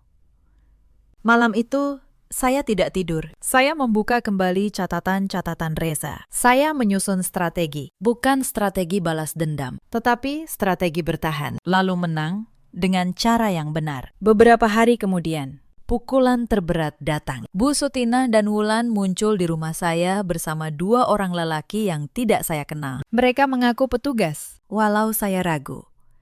Bu Sutinah mengibaskan selembar surat. "Ini surat pengosongan rumah," katanya. "Rumah ini sekarang atas nama keluarga Pratama. Kamu punya waktu 3 hari untuk pergi. Bawa anakmu. Jangan bawa barang yang bukan milikmu." Saya membaca surat itu. Sebuah akta jual beli. Di dalamnya tertulis, Reza telah menjual rumah Bintaro kepada ibunya 2 bulan sebelum meninggal. Lengkap dengan tanda tangan Reza. Palsu. Tentu saja. Tetapi dibuat sangat rapi. Untuk sesaat, dada saya sesak. Mereka tidak main-main. Mereka sudah membangun seluruh kebohongan ini dengan dokumen demi dokumen. Bagi orang awam, surat-surat itu tampak sah. Bagi seorang notaris, surat-surat itu penuh lubang. "Bu," kata saya, "tenang. Akta ini dibuat di notaris mana? Saya ingin tahu siapa yang mengesahkannya." Bu Sutinah tergagap sesaat. Wulan menyahut cepat, "Bukan urusanmu. Yang penting kamu keluar." Saya mengangguk pelan. Saya tidak melawan di depan mereka. Saya hanya berkata, "Baik, saya akan urus kepindahan saya." Mereka pergi dengan dagu terangkat, mengira saya sudah kalah. Mereka tidak tahu, satu kalimat tadi sudah membuka pintu. Akta yang sah harus jelas notarisnya. Dan kalau notarisnya tidak ada atau dipalsukan, seluruh akta itu runtuh seketika di pengadilan. Saya mengemas barang, bukan karena menyerah, tetapi karena saya tidak mau Kayla melihat ibunya diseret keluar. Saya menyewa sebuah kontrakan kecil di dekat kantor. Sederhana, tetapi aman. Di sana, saya menyusun ulang semua bukti. Sementara itu, di luar sana, mereka mulai bercerita. Bu Sutinah menyebar kabar ke seluruh kerabat bahwa saya menantu durhaka yang ingin merampas harta keluarga suami, bahwa saya menelantarkan ibu mertua demi uang, bahwa Kayla pun tidak pantas diasuh oleh perempuan serakah seperti saya. Beberapa kerabat percaya, beberapa menjauh. Telepon saya dipenuhi pesan-pesan menghakimi. Saya membaca semuanya dalam diam. Sakit, tentu. Tetapi saya teringat kata Reza, biarkan mereka membuka topengnya sendiri. Lalu ancaman itu naik 1 tingkat. Wulan menelpon saya.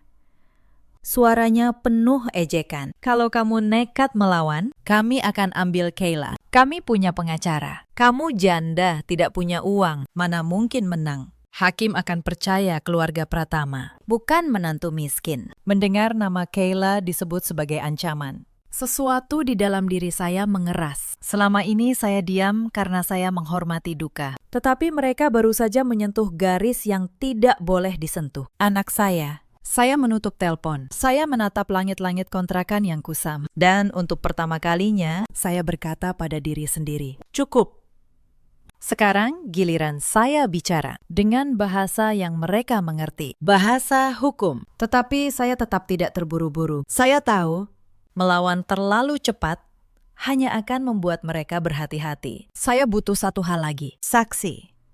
Dan saksi itu datang dengan cara yang tidak pernah saya duga. Beberapa hari sebelum saksi itu datang, Mereka melancarkan serangan lain. Seorang lelaki berjas datang ke kontrakan saya, mengaku pengacara keluarga Pratama. Ia menyerahkan sebuah surat somasi. Isinya, saya dituntut mengembalikan rumah Bintaro dalam 7 hari. Atau perkara akan dibawa ke pengadilan. Surat itu juga menyinggung soal hak asuh Kayla. Menyatakan bahwa keluarga Pratama merasa saya tidak mampu secara ekonomi untuk membesarkan anak. Saya membaca surat itu dengan tenang, walau dada saya panas. Saya tahu somasi ini hanya gertakan. Mereka berharap saya panik dan menyerah sebelum perkara benar-benar diperiksa. Tetapi mereka lupa. Saya berbicara dalam bahasa yang sama dengan pengacara itu. Bahasa hukum. Saya membalas somasi itu secara resmi, dibantu Pak Tono. Dalam balasan itu, saya tidak membuka kartu saya. Saya hanya menyatakan bahwa saya menolak seluruh tuntutan dan bahwa setiap dokumen yang mereka miliki akan diuji keasliannya di hadapan hukum. Saya sengaja membiarkan mereka mengira saya hanya menggertak balik tanpa bukti kuat. Pengacara itu tampaknya melaporkan bahwa saya keras kepala. Maka mereka semakin yakin harus menekan saya lebih keras. Mereka tidak sadar, setiap surat resmi yang mereka kirim justru menjadi bukti tertulis tambahan. Bukti bahwa mereka secara sadar dan terencana berusaha merampas hak saya dan anak saya. Saya menyimpan semua surat itu rapi dalam satu map. Map itu semakin tebal hari demi hari. Dan setiap kali ia bertambah tebal. Posisi mereka semakin lemah. Walau mereka sendiri tidak menyadarinya, malam-malam itu berat. Saya sering terbangun pukul 3 pagi, memikirkan Kayla, memikirkan masa depan. Tetapi setiap kali keraguan datang, saya membuka kembali catatan yang saya susun. Dan saya berkata pada diri sendiri, aku tidak sendiri. Aku punya kebenaran. Dan kebenaran tidak pernah kehabisan napas. Lalu, di sebuah sore yang basah, ketukan di pintu itu datang. Ketukan yang akan mengubah segalanya. Suatu sore, saat hujan rintik turun di Bintaro, seorang perempuan tua mengetuk pintu kontrakan saya. Tubuhnya kurus, kerudungnya basah. Saya hampir tidak mengenalinya. Lalu saya ingat Mbak Asih, pembantu lama di rumah Bu Sutina, yang sudah bekerja di sana lebih dari 20 tahun. Ia menangis tanpa suara begitu melihat saya. Lalu ia berlutut. Saya segera mengangkatnya. Dada saya sesak oleh kenangan. Mbak Asih, ada apa? Masuklah dulu. Ia duduk. Tangannya gemetar memegang gelas teh. Lalu ia bercerita. Dan setiap kalimatnya membuat bulu kuduk saya berdiri. Bu Maya, katanya lirih. Saya tidak bisa diam lagi. Saya mendengar semuanya. Bu Sutina, Wulan, dan Pak Hendra. Mereka yang merencanakan ini sejak Mas Reza masih hidup. Saya menahan napas. Apa maksud Mbak? Mbak Asih menyeka air matanya. Surat kuasa itu palsu, Bu. Saya melihat sendiri Pak Hendra menyuruh seseorang meniru tanda tangan Mas Reza di meja makan. Akta jual beli rumah itu juga. Tidak ada notaris yang mengesahkannya. Mereka memakai stempel palsu yang dibeli Pak Hendra. Tangan saya dingin. Inilah potongan terakhir yang saya butuhkan. Tetapi ada lagi. Dan ini, Bu. Mbak Asih mengeluarkan sebuah amplop lusuh dari balik bajunya. Saat membersihkan kamar Mas Reza dulu, sebelum ia menikah dengan ibu. Saya menemukan ini terselip di belakang lemari. Saya simpan karena merasa penting. Saya tidak berani memberikannya pada siapapun. Sampai sekarang. Saya membuka amplop itu dengan tangan bergetar. Di dalamnya ada surat tulisan tangan Reza dan satu kunci kecil. Kunci brankas kantornya. Malam itu, setelah Mbak Asih pulang, saya membaca surat tangan Reza sampai lampu kontrakan hampir padam. Air mata saya jatuh ke kertasnya. Reza menulis bahwa ia tahu ibunya tidak akan rela. Ia menulis bahwa jika sesuatu terjadi padanya, saya harus segera mengambil dokumen di brankas kantornya. Di sana, tulisnya, ada semua yang dibutuhkan untuk melindungi saya dan Kayla. Ia sudah tahu. Sejak awal, Reza sudah mempersiapkan semuanya. Ia menyuruh saya diam bukan karena ia lemah, tetapi karena ia ingin keluarganya menunjukkan wajah asli mereka, supaya kebenaran tidak bisa dibantah lagi. Keesokan paginya, saya pergi ke kantor lama Reza. Atasannya, seorang lelaki baik bernama Pak Wibowo, masih menyimpan brankas pribadi Reza utuh. Ia menyerahkannya pada saya tanpa banyak tanya. Katanya, Reza pernah berpesan kalau ia tidak ada, hanya istrinya yang boleh membukanya. Saya membuka brankas itu dengan kunci dari Mbak Asih. Tangan saya gemetar.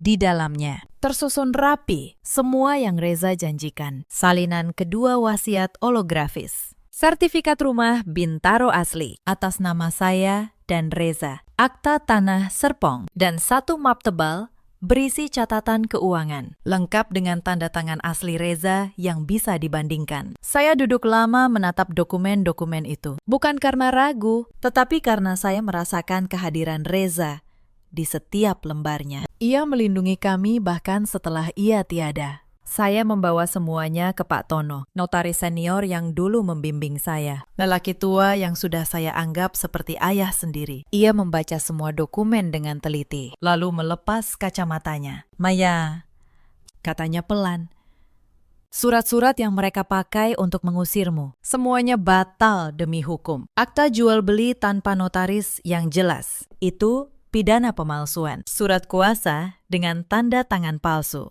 itu juga pidana. Sementara wasiat suami Musa ditulis Pangan, disaksikan 2 orang. Kamu pegang kartu yang paling kuat. Saya bertanya, lalu apa yang harus saya lakukan? Pakistan. Pak Tono tersenyum. Jangan buru-buru lapor. Kumpulkan dulu semuanya jadi satu. Lalu undang mereka. Biarkan mereka mengeluarkan semua tuduhan di depan saksi. Setelah itu, baru kamu buka kebenaran. Sekali pukul, telak. Tidak bisa dibantah. Saya mengangguk.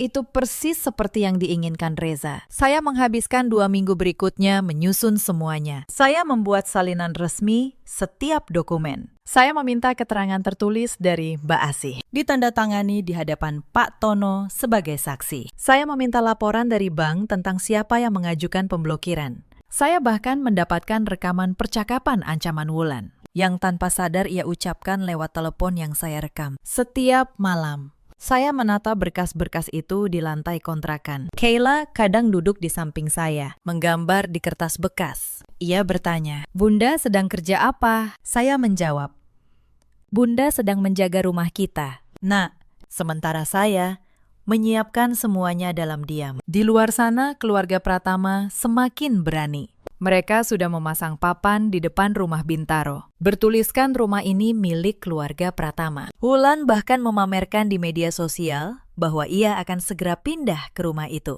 Pak Hendra mulai mencari pembeli untuk tanah Serpong. Mereka begitu yakin sudah menang. Mereka tidak tahu, setiap langkah sombong itu hanya menambah panjang daftar bukti yang akan menjatuhkan mereka.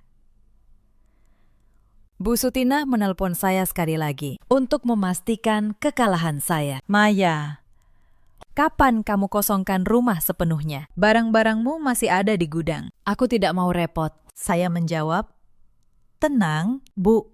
Beri saya satu kesempatan terakhir untuk bicara baik-baik. Saya ingin mengundang Ibu, Wulan, dan Pak Hendra ke rumah Bintaro. Saya akan serahkan semuanya secara resmi di hadapan notaris, supaya tidak ada masalah hukum di kemudian hari. Saya tidak mau dituduh menggelapkan harta." Bu Sutina tertawa di seberang sana. Ia mengira saya akhirnya menyerah total. "Bagus, akhirnya kamu sadar diri. Baik, kami datang. Undang notarismu sekalian, biar resmi. Ia tidak tahu. Kata resmi itu justru yang akan menghancurkannya. Karena di ruangan itu nanti, bukan saya yang akan menyerahkan apa-apa. Merekalah yang akan kehilangan segalanya. Saya menutup telepon. Saya menatap foto Reza di meja. Tetapi sebelum hari itu tiba, ada beberapa luka kecil yang masih harus saya telan. Luka yang membuat saya semakin yakin bahwa keputusan saya benar. Suatu pagi, saya membawa Kayla ke acara pengajian keluarga besar. Saya datang karena Kayla ingin bertemu sepupu-sepupunya. Begitu saya masuk, percakapan di ruangan langsung berhenti. Mata-mata menatap saya dengan sinis. Bisik-bisik terdengar di sudut. Salah satu bibi Reza berkata, cukup keras agar saya dengar. Itu dia, menantu yang mau merampas rumah keluarga. Tidak tahu malu. Suami baru meninggal, sudah ribut soal harta. Saya menahan diri. Saya tidak membela diri. Saya tahu. Satu kata pun yang saya ucapkan akan diputarbalikan. Saya hanya menggandeng tangan Kayla, duduk di pojok, dan bertahan sampai acara selesai. Di perjalanan pulang, Kayla bertanya polos, Bunda, kenapa tante-tante tadi galak sama Bunda? Saya menelan rasa pahit. Saya menjawab, mereka belum tahu cerita yang benar. Nak, suatu hari mereka akan tahu. Beberapa hari kemudian, Wulan datang ke kontrakan saya tanpa diundang. Ia masuk, melihat-lihat ruangan sempit tempat saya dan Kayla tinggal, lalu tersenyum mengejek. Kasihan sekali, dari rumah 2 lantai jadi kontrakan kumuh begini. Ini yang kamu dapat karena melawan keluarga.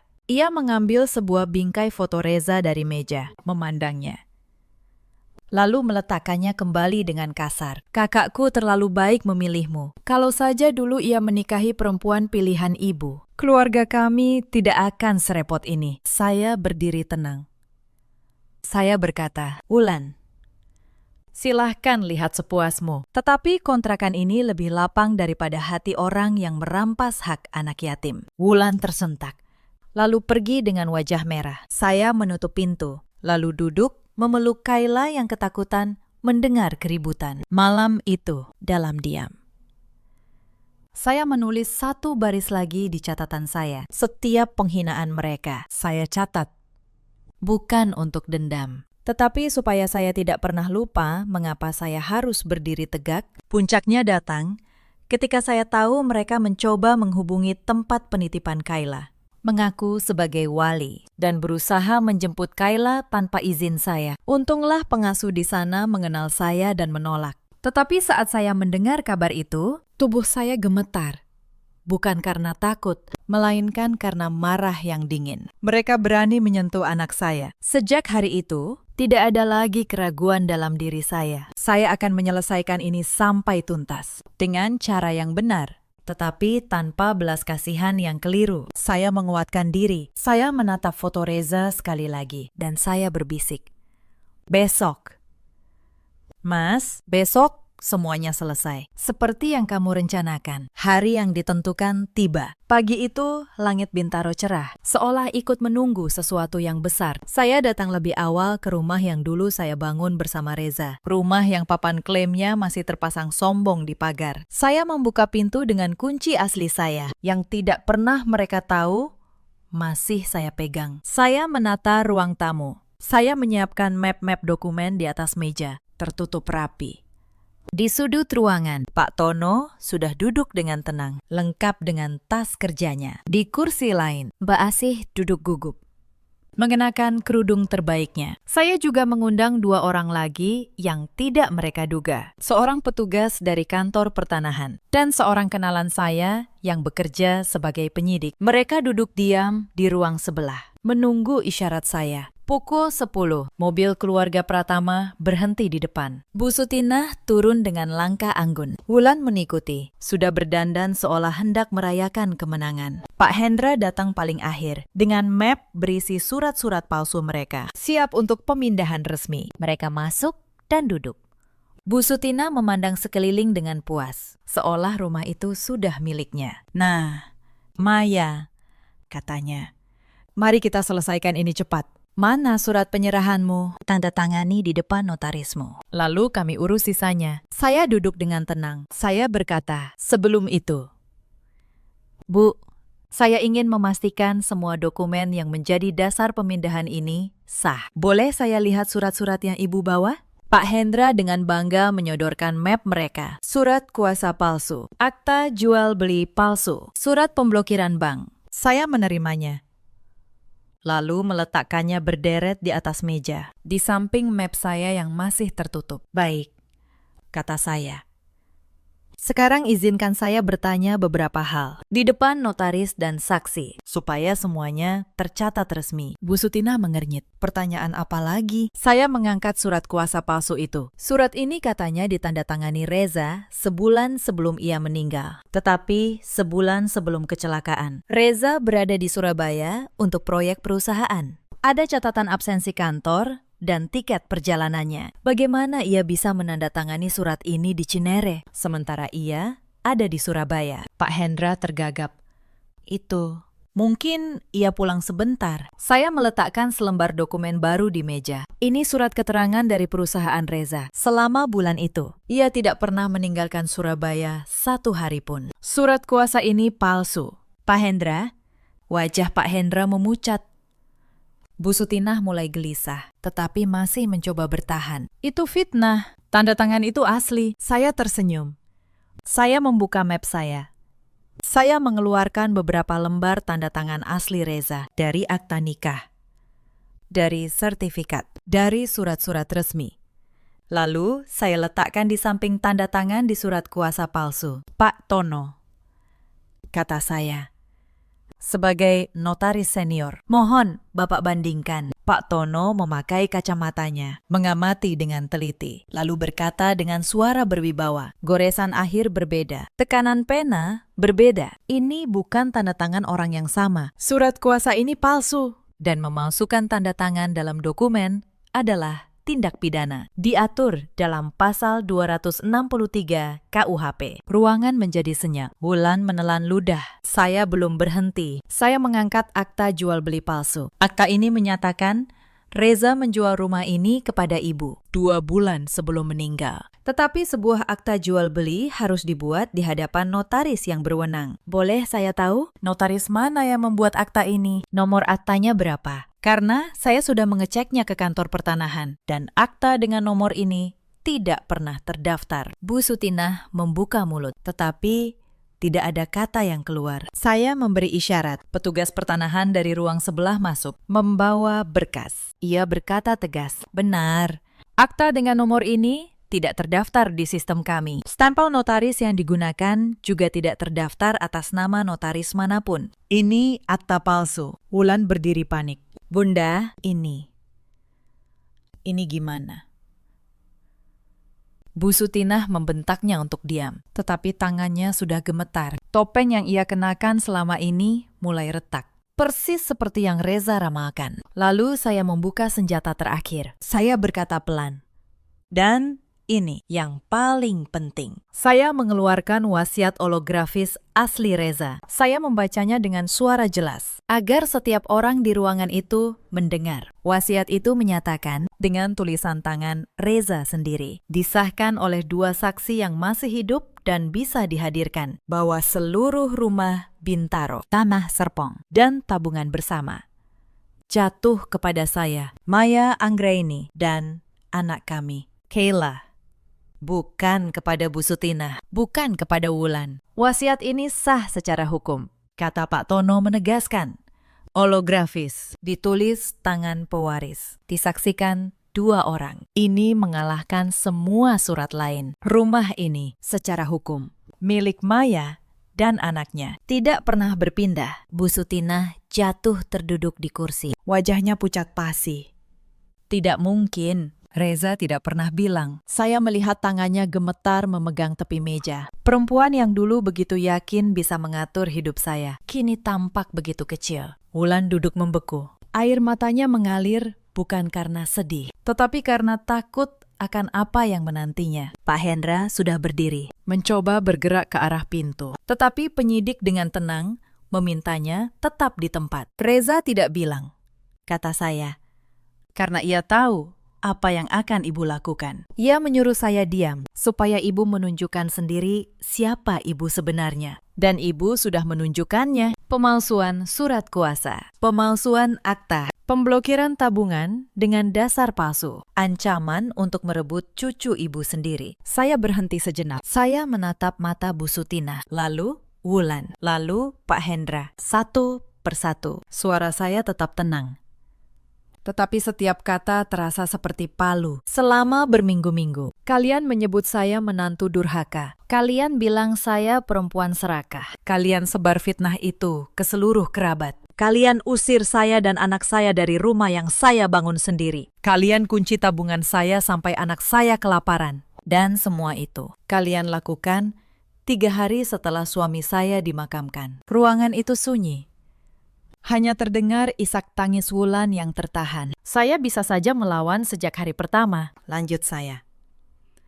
Saya notaris. Saya tahu hak saya sejak awal. Tetapi saya memilih diam. Karena saya ingin keadilan ini berdiri di atas bukti, bukan emosi. Dan sekarang bukti itu sudah berbicara. Saya memberi isyarat sekali lagi. Penyidik kenalan saya masuk ke ruangan. Ia memperkenalkan diri dengan tenang. Lalu berkata bahwa berdasarkan semua bukti yang ada, kasus pemalsuan dokumen ini bisa langsung diproses. Saat itulah Mbak Asih berdiri dengan suara gemetar tetapi berani. Ia berkata, "Saya bersaksi. Saya melihat sendiri Pak Hendra menyuruh orang memalsukan tanda tangan Mas Reza. Saya sudah terlalu lama diam karena takut, tapi saya tidak mau ikut berdosa lagi." Pak Hendra langsung menyalahkan Bu Sutina. Bu Sutina balik menyalahkan Pak Hendra. Wulan menangis ketakutan. Berkata ia hanya menuruti ibunya. Dalam sekejap, keluarga yang tadi datang dengan dagu terangkat itu saling menunjuk, saling membuka aib di hadapan saksi dan petugas. Saya hanya berdiri diam, menyaksikan kebohongan mereka runtuh satu persatu. Saya tidak berteriak. Saya tidak membalas hinaan dengan hinaan. Saya tidak perlu. Kebenaran sudah berbicara lebih keras daripada amarah manapun. Pak Tono berdiri, menutup semua map dokumen dengan tenang. Ia berkata pada keluarga Pratama, "Semua surat yang kalian bawa hari ini batal demi hukum. Rumah ini, tanah Serpong, dan seluruh harta peninggalan, sah milik Maya dan anaknya, berdasarkan wasiat yang ditulis tangan oleh almarhum. Tidak ada celah hukum untuk kalian. Saran saya, selesaikan urusan pidana kalian dengan baik. Dan jangan pernah lagi mengusik perempuan ini." Bu Sutina mengangkat wajahnya, mencari belas kasihan di mata saya. Tetapi saya hanya menatapnya dengan tenang. Saya berkata, "Ibu datang ke rumah ini 3 hari setelah anak ibu dikubur, untuk merebut atap di atas kepala cucu ibu sendiri. Hari ini, ibu pulang dengan tangan kosong. Bukan karena saya jahat, tetapi karena beginilah cara keadilan bekerja." Satu persatu, mereka berdiri. Tidak ada lagi dagu yang terangkat. Tidak ada lagi suara yang meninggi. Mereka keluar dari rumah itu dengan kepala tertunduk, melewati pintu yang sama yang dulu mereka pakai untuk mengusir saya. Saya berdiri di ambang pintu, menyaksikan mobil mereka menjauh, lalu hilang di tikungan. Saya menutup pintu. Saya bersandar sejenak.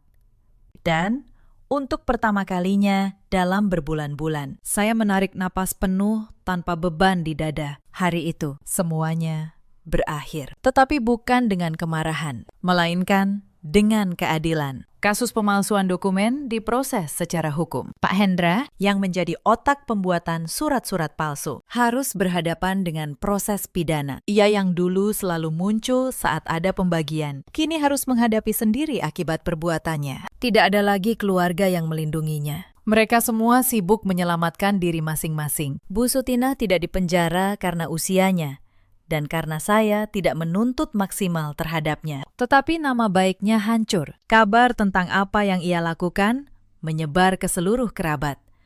Kerabat yang sama yang dulu ia gunakan untuk memfitnah saya. Kini mereka tahu siapa yang sebenarnya serakah. Bu Sutina, yang dulu begitu bangga dengan martabatnya, kini dijauhi oleh keluarganya sendiri. Wulan kehilangan segalanya. Rumah yang ia pamerkan di media sosial tidak pernah menjadi miliknya. Para pengikutnya yang dulu memuji, kini mengejeknya. Ia yang selalu mengikuti arah angin keuntungan, akhirnya tersapu oleh angin yang sama. Beberapa bulan setelah semuanya terbongkar, saya mendengar kabar tentang Wulan. Ia yang dulu tidak pernah bekerja sehari pun, kini terpaksa mencari pekerjaan karena ibunya tidak lagi mampu menanggungnya. Tidak ada lagi foto-foto mewah. Tidak ada lagi gaya hidup yang ia pamerkan. Roda kehidupan yang dulu ia kira hanya menggilas orang lain, akhirnya berputar juga ke arahnya. Saya tidak merasa puas mendengar kabar itu. Saya hanya merenung.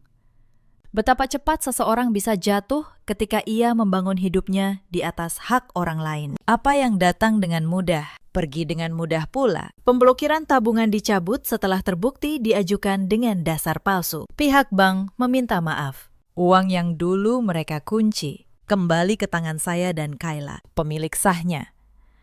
Kerabat-kerabat yang dulu menjauhi saya dan mempercayai fitnah Bu Sutinah, satu persatu datang meminta maaf. Bibi yang dulu menyebut saya tidak tahu malu di pengajian, kini menunduk malu di depan saya. Saya menerima permintaan maaf mereka dengan tenang. Saya tidak menyimpan dendam. Tetapi saya juga tidak lupa siapa yang berdiri di samping saya saat saya terpuruk dan siapa yang berbalik memunggungi. Saya tidak merasa menang dengan sorak-sorai. Saya hanya merasa lega, seperti orang yang akhirnya bisa bernapas setelah lama menahan dada. Saya melihat foto Reza malam itu, dan untuk pertama kalinya sejak ia pergi, saya bisa tersenyum tanpa air mata. Sudah selesai, Mas, bisik saya.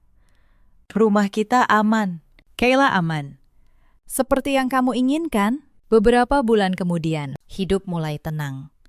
Saya dan Kayla kembali ke rumah Bintaro. Papan klaim yang sombong itu sudah lama saya cabut dan saya buang.